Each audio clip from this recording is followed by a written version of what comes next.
Là non plus, je ne vais pas pouvoir trancher parce que en fait, c'est des travaux en cours que vous sollicitez là. On se pose cette question-là, effectivement. Pour pouvoir répondre à la question, il faut qu'on soit capable de connecter, de matcher, on va dire, les bases de données sur les caractéristiques avec les bases de consommation. On est en train de le faire. Donc je ne peux pas répondre. Je ne peux pas répondre à ce stade. L'hypothèse que je ferai, c'est tant que ça reste implicite, ça n'a pas d'effet. Autrement dit, c'est pas parce qu'un produit va être moins sucré que nécessairement il fait fuir des consommateurs, d'accord, ou qu'il en attire d'ailleurs. Si ce n'est certaines catégories particulières, mais donc il va permettre de, voilà, si c'est implicite, sans effet perçu sensoriel, voilà, je pense que les parts de marché vont pas bouger. Par contre, si c'est explicite, là il y a le double effet qui peut se produire, c'est qu'il peut permettre d'attirer des gens qui étaient sensibilisés à l'enjeu et faire fuir les autres. Je pense fondamentalement c'est ça le bilan qu'il faut qu'on arrive à faire, et en particulier le bilan que je disais tout à l'heure de l'effet au total des substitutions intercatégories. Au fond, parce que ça a aussi des conséquences sur l'étiquetage, ça, de cette manière.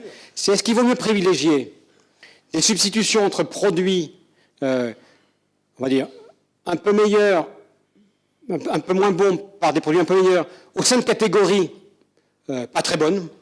Autrement dit, laisser consommateur avec un produit hédonique, on va dire, gourmand, mais ce produit gourmand est un peu moins salé ou un peu moins sucré, et donc c'est pas très coûteux pour lui parce qu'il va faire des substitutions entre produits qui ne sont pas très différents, mais par contre le bénéfice de santé sera peut-être moins fort que s'il passe de ce produit-là ou de cette famille-là à des produits complètement allégés. Donc l'effet des substitutions est important, et c'est ça maintenant qu'il faut qu'on arrive à faire, c'est calculer et établir ces effets-là, sachant qu'on n'était pas capable de le faire tant qu'on n'avait pas la base de données sur les caractéristiques. Et là, le grand intérêt de Locali, etc., c'est d'avoir maintenant les bases de données qui nous permettent de le faire. Mais il faudra attendre encore un tout petit peu pour qu'on puisse trancher. Sur les prix, il y a deux effets possibles. C'est soit par les coûts. Et donc, est-ce qu'il y a un effet coût Moi, je pense que l'effet coût, il est, tant qu'on en reste aux démarches volontaires, il reste modeste. Autrement dit, tant qu'on en reste aux démarches volontaires, parce qu'elles donnent de la flexibilité aux entreprises, et qu'elles permettent du coup de savoir sur quel levier d'action jouer de manière le rendement le plus fort. C'est-à-dire que finalement, la plus grande variation pour le coût le plus faible, je pense que les effets coûts sont relativement faibles. Les effets coûts seraient plus significatifs si on appliquait une réglementation, par exemple. Parce que là, pour le coup, oui, voilà, une réglementation uniforme générerait des différentiels de coûts plus importants selon les entreprises, avec, on le sait par ailleurs, on a d'autres exemples, l'exclusion du marché de certaines entreprises. On sait bien que la remontée de manière réglementaire d'un standard de qualité minimum peut générer des effets de concentration, en tout cas des effets de réduction du nombre d'opérateurs, et donc des effets à la fois de coûts, mais aussi de prix plus élevés. Tant qu'on en reste sur les démarches volontaires, j'ai le sentiment, mais là encore ce serait à étayer plus précisément, qu'on est plutôt sur des effets coûts relativement modestes, et donc du coup des effets prix relativement faibles. Ce qui ne serait pas le cas d'une taxe, par exemple. Donc, quand on compare les leviers d'action, on voit bien que là, l'effet de reformulation, il a cet effet plutôt positif, dès lors qu'on est plutôt sur un engagement volontaire, de permettre de maîtriser les impacts économiques, avec peut-être le risque qu'on va un petit peu moins loin que si on a de la réglementation qui s'impose de manière très stricte.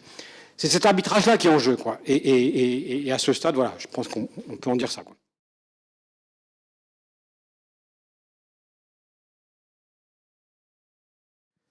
Alors, je pense que la première raison de la loi, c'était de la généralisation du marché. C'est-à-dire qu'en fait, le premier argument, c'était de passer la réglementation pour faire en sorte que l'évolution qui avait été engagée dans le secteur des margarines, parce que c'était ces produits-là qui avaient été d'abord ciblés autour sur ce débat-là, et donc qui avaient créé les technologies pour pouvoir répondre à cet enjeu-là.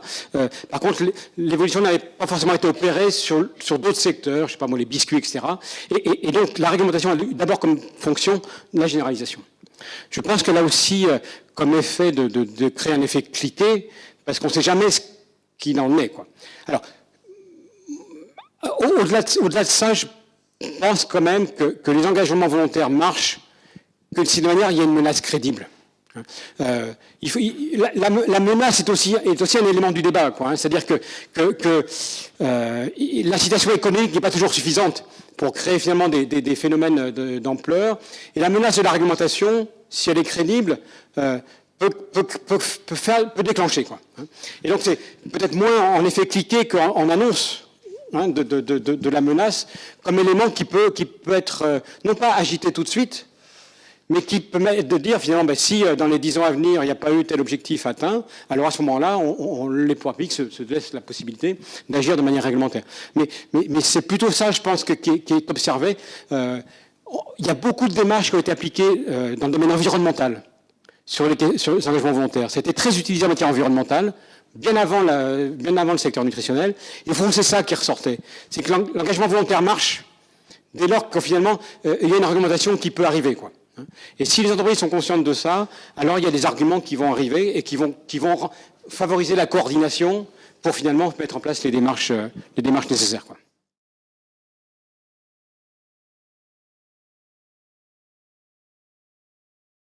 C'était sur la diapo qui essaie d'établir l'effet sur les prix, la corrélation entre les prix et différentes variables.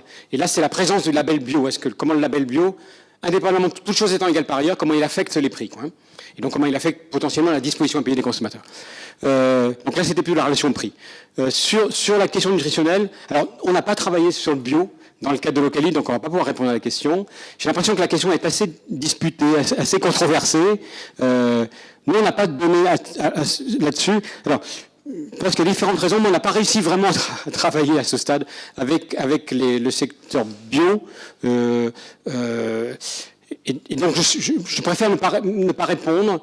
D'un jour, j'ai pas d'éléments quantifiés, en tout cas, avec nos démarches, on n'a pas d'éléments spécifiques sur relation qualité nutritionnelle bio. Il y a des publications qui sont sorties, hein, mais je pense que tout le monde les a eues, qui ont pu, voilà, certaines montrant qu'il y a un effet positif et d'autres montrant qu'il n'y a pas d'effet. Donc, pour ce qui me concerne, je ne sais pas trancher.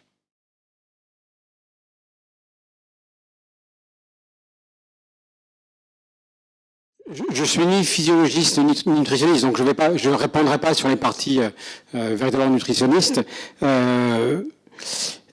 Il y a deux points. L'un qui est plutôt sur les aliments, l'autre qui est plutôt sur les consommateurs. Alors, sur les aliments, pourquoi trop sucré, quoi? Là, pour le coup, je pense que trop sucré, ça n'a pas de sens en soi. Et au fond, ça renvoie à la question, est-ce que finalement, on peut catégoriser des aliments, hein, du point de vue de leur qualité nutritionnelle? Il y a de longs débats, hein, depuis longtemps, en particulier sur la question des profils nutritionnels, par exemple. Là, je renverrai plutôt aux travaux de Nicole Darmon sur cette question-là. Qu'est-ce qu'elle discute, Nicole? Au fond, elle regarde, est-ce qu'on peut arriver à une espèce de classement, entre guillemets, hein, des aliments, non pas en eux-mêmes, mais en fonction de leur contribution potentielle à l'équilibre de la diète, du régime. Il n'y a que ça qui compte, au fond, hein. C'est jamais la valeur de l'aliment en soi. C'est simplement la question de sa place dans une diète, dans un régime alimentaire. Et là, je pense que les grands apports des nutritionnistes de Nicole et des 10 dernières années, c'est d'avoir montré effectivement que ça a du sens d'essayer de discuter de la place des aliments et de leur contribution au regard de la diète. Et au fond, je pourrais le dire comme ça, ma diète d'aujourd'hui étant ce qu'elle est, si je consomme un peu plus de biscuits, tels qu'ils sont aujourd'hui, est-ce que je l'améliore ou est-ce que je la dégrade? Si je mange un petit peu plus de fruits et légumes, est-ce que je l'améliore ou est-ce que je la dégrade? C'est ça l'enjeu. Et au fond, c'est ça le débat qui fait amener à l'idée, mais finalement, il y a des produits qui vont, au regard de ce raisonnement-là, être potentiellement plus contributeurs que d'autres à l'équilibre ou au déséquilibre de la diète. Et donc, il ne s'agit pas de dire que les biscuits sont trop sucrés. Il s'agit simplement de dire, toutes choses étant égales par ailleurs, et à même quantité de consommation, si le produit contient un peu moins de sucre, il aura un impact moins important qu'un produit plus sucré au niveau de l'équilibre de la diète dans son ensemble. Donc voilà. Donc je pense qu'il faut faire attention sur ce débat-là, parce qu'il ne s'agit effectivement pas de dire il y a des bons et des mauvais produits, et malgré tout, on ne peut pas le faire comme si les produits n'avaient pas d'importance et pas d'effet sur la diète. Voilà. Et je pense vraiment que les progrès qui ont été faits en nutrition, c'était de développer les outils pour relier les deux. Et donc relier produits et régime alimentaire. Je pense que c'est vraiment ça l'important. Et au fond, il n'y a jamais de bons produits ou de mauvais produits en soi, mais au regard de leur contribution potentielle à la diète. Sur le deuxième point qui était les consommateurs, alors là pour le coup, on a plein d'exemples de ce que vous dites. C'est-à-dire que on sait très bien qu'il y a un risque, c'est qu'en consommant plus de produits allégés, on va compenser par autre chose. Et donc au fond, c'est pas parce que vous aurez fait des produits allégés et qu'il n'y aura que des produits allégés que derrière le régime alimentaire du consommateur moyen ou lambda ou voilà va être amélioré mécaniquement. Hein. Donc il faut bien sûr prendre en compte à la fois le jeu du côté de l'offre et des produits, mais bien sûr le jeu côté consommateur et tous les effets positifs ou négatifs de tout ce qu'on, à la fois des campagnes et de ce qui se passe au niveau des produits eux-mêmes. Quoi. Donc c'est pas parce qu'on parle de l'offre qu'on a définitivement éliminé l'action du côté du consommateur. Hein. Et là pour le coup on voit bien les travaux récents montrent bien les choses, quoi, les arbitrages compliqués entre le court terme et le long terme par le consommateur, le stress que vous dites, enfin, il y a des travaux de physiologie, etc., enfin, même de psychosociologie, etc., qui montrent bien comment le stress modifie les comportements alimentaires. Donc il y a toute une série d'éléments qui sont clairement dans cette affaire-là. Je pense qu'ils doivent être pris en compte. Alors, soit au niveau des suivis individuels, de l'accompagnement individuel des individus à risque, soit aussi en termes de type de message, en termes d'étiquetage peut-être. Voilà, il y a toute une série d'éléments qui doivent intervenir, mais qui n'excluent pas l'action sur l'offre. Ce que je veux dire, c'est qu'on voit bien, encore une fois, quels que soient les leviers d'action qu'on prend, ils sont toujours d'effets modestes, on va dire. Et du coup, on ne peut pas éviter ce que j'appellerais des policy mix, quoi, des combinaisons de politiques, des combinaisons d'actions. Et donc agir sur l'offre, ça ne veut pas dire qu'il ne faut pas agir sur le consommateur, mais bien trouver les bonnes synergies, quoi.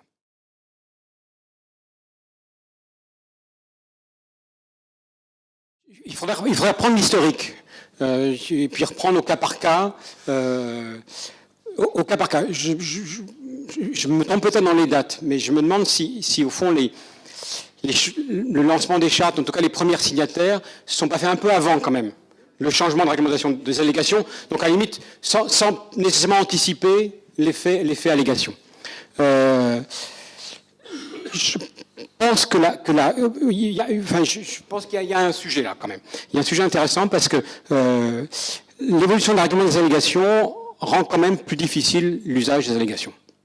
Ça veut dire quoi? Ça veut dire que par rapport aux deux options que j'évoquais tout au début de mon exposé, reformuler les produits standards versus se différencier via des allégations, on rend plus difficile l'accès aux allégations. Et donc on rend plus difficile la voie qui consisterait à modifier les produits et les améliorer en les valorisant sur le marché par le biais des allégations. C'est ça que ça veut dire. Et donc là, je pense que du point de vue des pouvoirs publics, il y a un raisonnement, que je ne sais pas le détail de comment il a été fait, mais encore une fois, on voit bien qu'il y a un arbitrage. C'est soit on est très exigeant au niveau des allégations, et auquel cas on est sûr que les produits qui vont être allégués vont être très différenciés par rapport aux produits standards et donc très améliorés, pour faire vite. Mais plus on est exigeant, plus on réduit le nombre de produits en question, plus on réduit les parts de marché et plus on augmente les prix des produits en question. Et donc moins ils sont accessibles à l'ensemble de la population. La stratégie alternative, c'est d'avoir un niveau d'exigence un peu moins fort, qui du coup ne va pas forcément créer un gap important par rapport aux produits standards, qui va créer une amélioration plus modeste, on va dire, par rapport aux produits standards. Mais par contre, là, pour le coup, pour des effets prix et des effets par le marché qui vont être beaucoup positifs, en tout cas. Voilà. Cet arbitrage-là,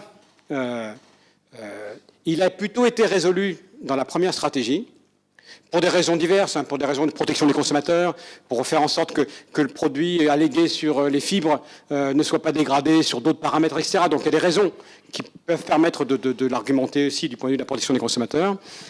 En même temps, on voit bien qu'il rend plus difficile l'accès à ce segment-là. Et du coup, dès lors qu'il n'y a pas de signal possible qui peut être donné aux consommateurs, y compris pour les gens qui seraient modérément sensibles à la dimension de santé, on est confronté au problème où finalement on a peu d'incitation économique à l'évolution de la qualité industrielle de l'offre sur leurs produits non hors allégation. Donc on a resserré les allégations sur un segment très particulier, et du coup on se retrouve avec tout le reste des produits dans lesquels on a peu d'incitation économique, quand je dis économique, de disposition à payer, de valorisation par le marché. Et c'est là que du coup on est confronté à toutes nos démarches-là, c'est que c'est sur ces segments-là des produits standards, génériques, non différenciés, que se pose la question de quels sont les bons outils, quelles sont les bonnes démarches pour y arriver, quoi. Je me suis vraiment posé la question que vous dites là sur l'arbitrage.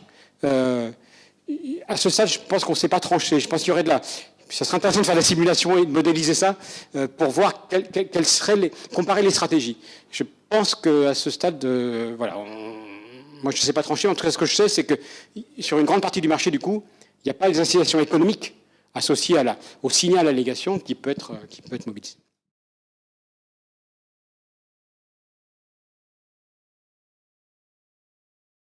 C'est-à-dire que le produit de la taxe n'est pas réintégré dans le calcul coût-efficacité.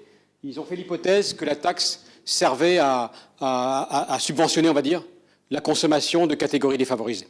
Et donc, du coup, ou faire des campagnes d'information pour des catégories défavorisées. Et donc, du coup, ce n'était pas intégré dans le bilan économique qui en était fait. C'est sûr que si on mettait la recette fiscale, les choses pourraient changer, quoi. Mais plus la recette fiscale est importante, enfin, non, c'est compliqué. Disons que oui, alors ça va dépendre de l'assiette et du taux, hein. Mais plus l'impact fiscal est important quand même, plus ça veut dire qu'on a mis une taxe importante, a priori, et donc plus on sait, hein, qu'on a des risques budgétaires importants pour des consommateurs. Et l'effet régressif peut être d'autant plus fort, quoi. Donc c'est pour ça qu'il y a beaucoup d'auteurs qui travaillent sur les taxes pour dire que dans les recettes fiscales, quand il y a de taxes, il faut qu'elles soient utilisées pour venir contrer l'effet régressif de la taxe, hein, que ce soit via un appui financier, des subventions de la consommation de fruits et légumes, par exemple, pour les catégories défavorisées, ou en appui budgétaire, quoi. Mais une taxe, voilà, si on contrecarre pas l'effet régressif, on risque d'avoir ce type d'effet, quoi.